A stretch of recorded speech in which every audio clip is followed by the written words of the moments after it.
Hey everyone, it's Vince. It is Wednesday, February 21st, 2024. Have an update on some things going on in town. Yesterday, on Tuesday the 20th, we had a township council meeting that was very productive. Some good things came out of the meeting, and just want to kind of go over some of the things that happened at the meeting. So, yesterday we adopted three ordinances, and two of them are really, really important. So an ordinance takes, once you adopt an ordinance, it doesn't become official and in use until 20 days after the adoption. So we adopted yesterday, 20 days from February 20th, these ordinances will take effect. The first one was a really important one to some residents in town along Rapano Avenue. Rapano Avenue used to be a truck route back when the DuPont facility was up and running, and then it continued to be a truck route when Delaware River Partners took over the port. But once the access road was built and the DRP moved their main gate of entrance towards the access road, then there was no need for Rapano Avenue to be a truck route. And honestly, those big, heavy trucks going down a very narrow street, sometimes it was very hard for cars to pass one another going, north and south on that street. So now the truck route delineation is gone. So hopefully that will limit the number of big trucks that mistakenly go down the road thinking that the port gate is still on Rapano Avenue. Now, obviously, delivery vans, delivery trucks, if you're getting a load of furniture and you live on Rapano Avenue, obviously, those trucks can go down the road for that. But hopefully, this will help with the traffic. It'll help with the safety of the street.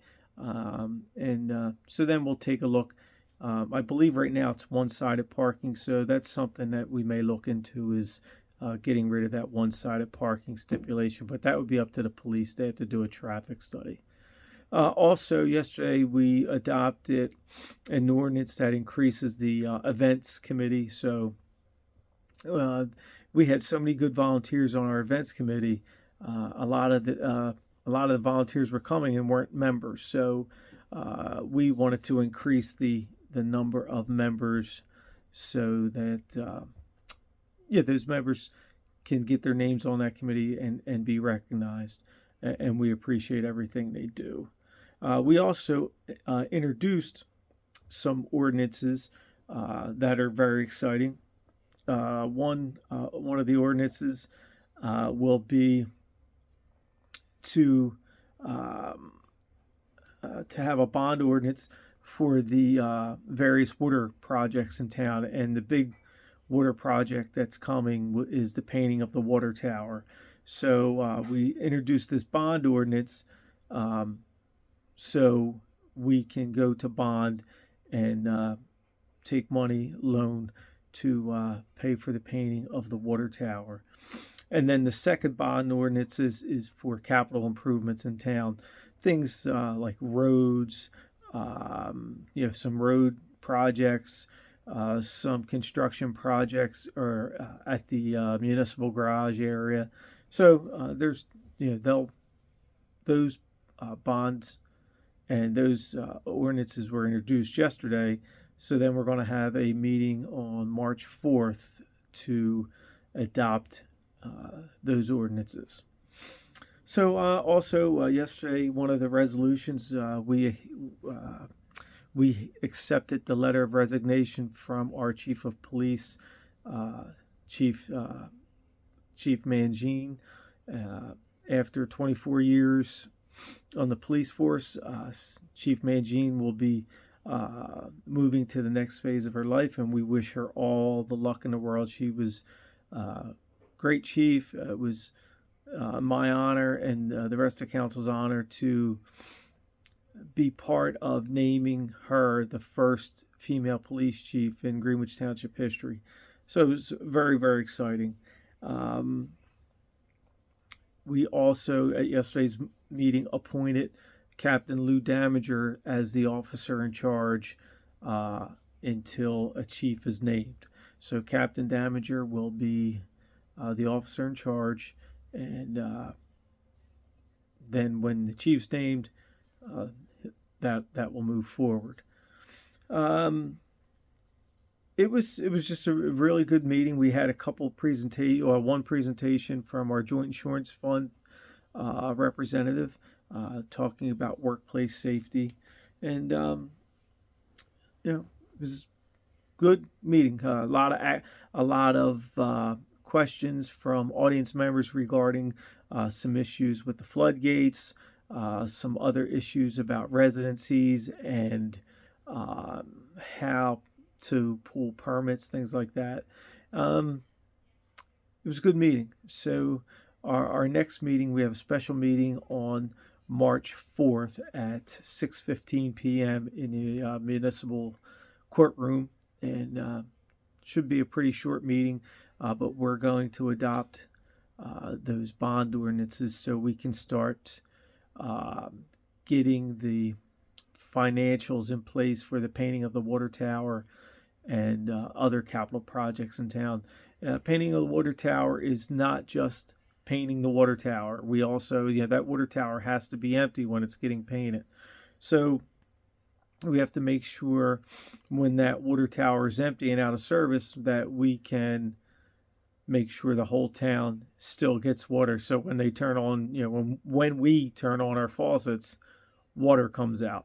So we'll have a more concrete timeline once we get the estimates, and obviously we're going to want to paint this when water usage is not in peak season. So we don't want to have this water tower painted during the middle of summer.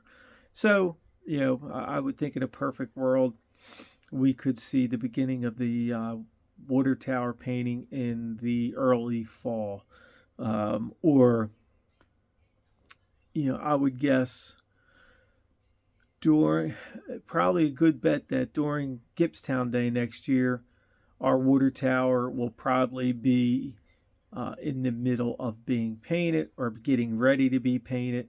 It's going to be quite a construction job, just the making sure all of the